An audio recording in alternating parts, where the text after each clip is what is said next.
Steve, it feels like every week we've been asking how big a game this one is. Massive. They all get bigger Huge. than the last one. How would you sum up the feeling ahead of this?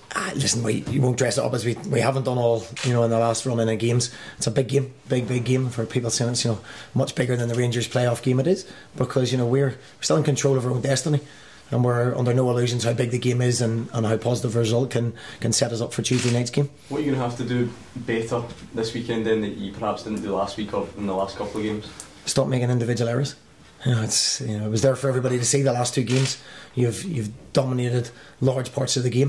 Yeah, it's nervy and it's tense. We know that. That's the situation we're in the period of the season we're in. But take out the individual errors. Don't take chances in the final third of the pitch. Put a lot of balls into the box on Saturday and the previous game as well. We need to get people across, all throughout the team, being brave, making runs and committing themselves fully to score goals. How do you go about cutting out individual errors? It might seem like something you can't really legislate for. It's difficult. You can't legislate for some of them, to be honest. But you just have to be positive with it. You have to encourage people and you have to give them a belief in themselves and take the doubt out of their mind, which is what we've tried to do. The individual error on Saturday is something you really can't justify, but we'll deal with it. And as I say, our destiny's still in our own hands. In terms of the run you've been on, is the biggest challenge for you now is just trying to manage confidence and morale and keep guys' heads up so that they don't get into this sort of slump at this crucial point of the season? I think that's more for people outside, their belief in things. There's an inner belief inside the camp. We always hear people saying, we're too good to go down, and we've got too many good players. We have got decent players, and on paper we probably are too good to go down. But what we've tried to do is go, listen, this is the situation we're in. Now people step up to the plate, and it's for me to keep that belief going, as you say.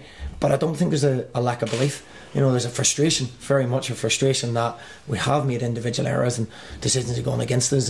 But we've reiterated this week, nobody feeling sorry for themselves. We bounced back, we've trained well, and there's been a real positivity about the place.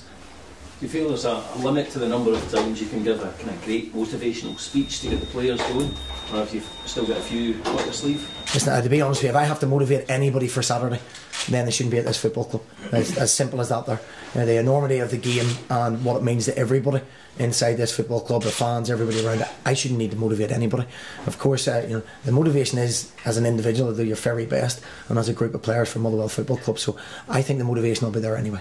It's really stark for the players, isn't it? The implications of relegation for the whole club, in fact. Of course, we told them that last week, and I don't think we need to keep telling them. Everyone's well aware of it.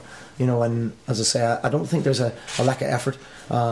Sometimes when results don't go against you, then there's a perception that people aren't, pulling their weight or trying 100%. I don't agree with that. People are running for the club, and we've, as I say, dominated large parts of games. You need a little turn of fortune. You need to be brave and keep working as hard as we are. You said at the start it's a bigger game than the Rangers playoff match. Can you qualify that?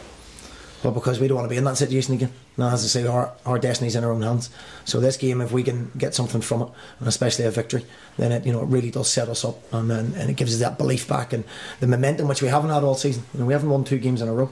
So our challenge now is to put that 3-game run. Why not? Do you know what I mean? We've not lost against Accies all season. Scored 5 goals against them. We're going into the game very positive. Does it help that you've had players that have experienced that high pressure environment of a playoff before, and they know they want to avoid it again? I think people like Keith Lasley know the pressure cooker situation we were in. It's not something people say it was a great result and a great victory against Rangers. It was horrible. It's a horrible situation to be in. But yeah, the drive they have is they don't want to be in that situation again. And we've got characters that will push other players to make sure we're not in that situation.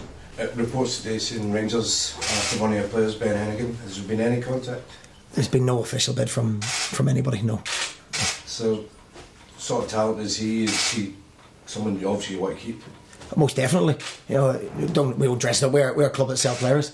We bring them in, and it says a lot for Martin Foyle, our scout. We bring players in and low money, and we put them back out again, and then do the same again. So it's credit to Martin and the staff that brought him in. And good players, they get attention. Simple as that. Every player has his price, I guess. Can you put a price in Ben? Not at the minute, no. How's your squad looking for the season? I've signed Ronaldo and Messi, so we're right up for that. No, listen, it's the same as Stephen Hamill. We're waiting on a last minute decision for. As I said, he had a bit of a freak injury last week in training, so we're just waiting to see how he is. He'll do a light bit of training today, but I'm sure he'll be fine. Other than that, it's the same as. Obviously, you had the situation with the goalkeeper last week. Is Craig ready to come back in, or what was the situation? I'm not naming my team on a Thursday. I mean, was he injured last week? Was suggesting he might have a groin injury? He has carried a groin injury. No, I made the change to put Russell in, and I thought Russell done very well during the game. You know, came and dominated his area. So you know, Craig was carrying an injury, and he has been carrying an injury for 4 or 5 weeks. But that wasn't what the decision was based on. How big a call is that to make at this point of the season to change your goalkeeper? I mean, it's not something you'll do lightly, I suppose. No. You know, and Craig's a very good professional and has remained to be. So it's a tough decision when you make decisions like that. But that's what I'm paid to do. And I think it's for the benefit of the football club, and to get results is the be all and end all. So that's what you have to do. Just going back to Ben, you said there was no official bid. Are either yourself or anyone at the club aware of Rangers' interest in formally to a third party? I've not spoke to Rangers. No, I've not had any dealings or speaking to Rangers. So Pedro hasn't picked up the phone to me or nobody else. But you know, they'll be interested in our players that have done well. How do you think the lad will deal with this sort of speculation at this stage of the season? Won't affect him in any shape or form. He's a brilliant kid, super boy, feet are on the ground, and I know he'll give absolutely everything for Motherwell Football Club. What's your main sort of feeling? Is it just one of frustration, or is it nerves or fears? You know, just thinking of 3 of your last 4 games, it's been single goal defeats, and frustration of the defensive mistake there at Saturday costing you. Yeah, I think the defeat.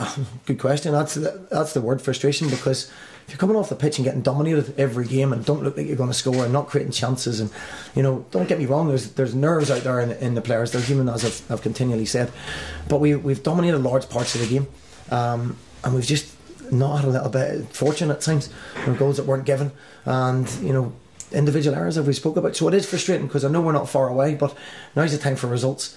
You know, we don't care how much possession we have. I'll take 1% possession against Accies and win 1. That'll do me nicely. And you're fan of the Premiership split, you know, at least you're playing teams around you, you know, rather than taking on Celtic away. As long as we're not in the playoff, it's a great concept. It's exciting right to the end, isn't it? You know, I went to watch one of the playoff games last night. It is exciting, it gets crowds up. You just don't want to be the one involved in it.